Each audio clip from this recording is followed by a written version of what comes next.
So we're going to start now with our foundation walls based on that grid that we've created. Kind of notice that we make a little jog in the front in two areas. It's going to be a 12-inch thick wall, 4 feet high. And let's go ahead and get started with that. So I'm going to close this off. And we're in our Revit document. You probably have a bunch of tabs up there open. You can just go ahead and close them off. The only ones we need open by clicking on the X is the 3D view and the site view. I'm going to go to the site view and we can start looking at constructing a foundation wall. So I'm going to go to the Architecture tab and select the Wall tool. Mine's already highlighting for foundation concrete, but you'll find that in your chart if you select that you have foundation 12-inch concrete right under the last exterior wall. It's probably set for core center line. We want to change that to a finish face exterior. And it's probably set for a negative 12 feet, and we want to set that for a negative 4 feet. Once we have all that set, we're really ready to start drawing our walls. As I roll onto the screen, you'll notice how the lines highlight when I've gone to that intersection.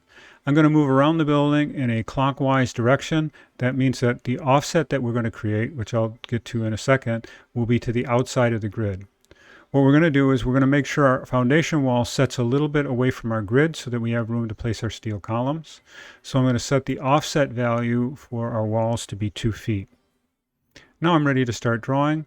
I'm going to click and drag. You'll notice how the wall is 2 feet away from the grid line. I'm going to come to the other grid and click. I am not on chain, so it won't start drawing other ones, but I'm going to go ahead and select chain now. And I'll start with another wall.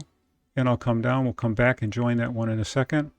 I'm going to click, drag over, click, drag up, click. At any time this stops working for you, you can just delete it and start over. I'm going to go over. Now you notice I've gone in a bay. That's where our entry is. I'm going to come back out, across the front, go back in again, back over to this edge, and then terminate it up here.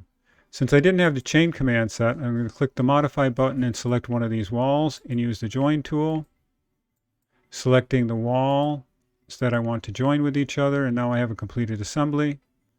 And I click to the 3D view and you can see we have our foundation walls in place. The next thing we need to do are make those little bump outs in order to catch our steel columns. So I'm going to go back to the site. I'm going to go to Architecture and grab that same wall tool again. I'm going to grab the same foundation wall. I'm going to still go down 4 feet, except the difference now is that I'm not going to do the finish face exterior, but I'm going to go to the core center line. That way we're going to be able to use that grid line that we've constructed. I'm going to use the scroll button to zoom in here and come to the center of this wall and come down 2 feet 6 inches. I'm going to move over to the next one. Oops, I want to undo the chain command. And I'll click out modify here. And then, I'm going to reselect the wall tool again. Now with chain command off, because I want these to just be individual bump outs. And each one of these I want to make 2 foot 6 inches at each one of these grid lines.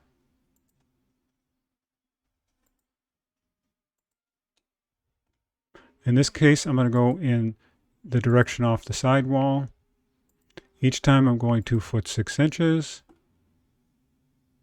Going to the center of the wall, out 2 feet 6. Remember to try and work as precisely as you can. If it's not precise, delete it and redo it. Up here, we're going to go on a 45-degree angle, and we'll come out 3 feet 6 inches. Watch how I do that with this one. I'm going to go to the center of the wall. Notice it says 135 degrees, which is the 180 minus 45. And we're coming out 3 foot 6 inches and selecting it. Come down here, and we'll create our last few members. Once again, that 45-degree angle, 3 foot 6. And I think we just have a few more of these to do.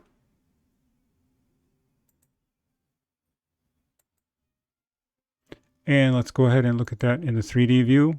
And now we have a bump out for each one of those. Next thing we'll look at is adding our footers underneath that foundation wall.